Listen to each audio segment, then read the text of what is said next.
These are the issues. They said this road is too narrow. Nigerians who have never been to Ile-Ife or who do not understand Ile-Ife have been criticizing the governor of Osun State on Twitter and Instagram, talking about the fact that this Lagere flyover is not sufficient and so forth. Meanwhile, people of Ile-Ife are celebrating the flyover.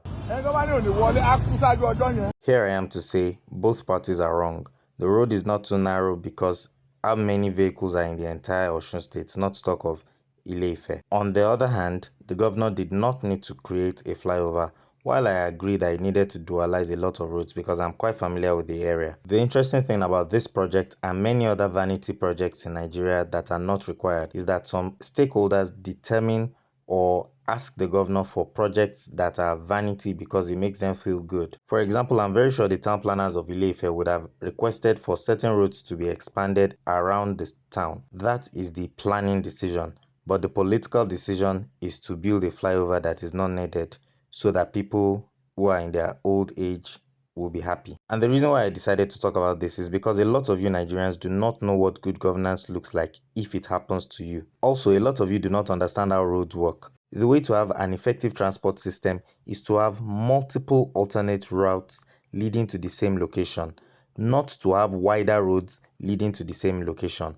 Lagos-Ibadan Expressway is there. The Shagam-Benin Expressway is there. There are so many national highways where once one truck breaks down, transport and logistics breaks down within multiple states. That is bad road design. And so the governor did not do anything wrong by listening to his designers who made the flyover a single lane road. Because look at this view. The whole of Ile-Ife is barely the size of my father's village. Sorry, that low blow was intentional. I have beef with an Ile-Ife girl. Or maybe not, just kidding. But on a more serious note, you Nigerians need to disabuse your mind of that impression that we need wide roads so that vehicles can pass.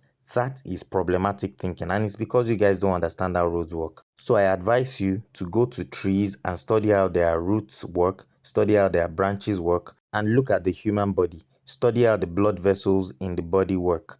That is how you ensure that road traffic continues and vehicles can continue to get to places even when one road is blocked. It is not to have wider roads leading to nowhere. Rather, you should have sufficiently wide roads that are intercity or interstate, and then smaller interlinking roads that are sufficient alternatives that interlink and co-link to the same location, meaning that 5 roads can lead to the same place such that you can have alternatives in case road 1, 2, 3 are blocked. That is how to think of transport. And as for those of you who want to vote because of flyover, I could understand what you suffered in the past. All the best on Saturday.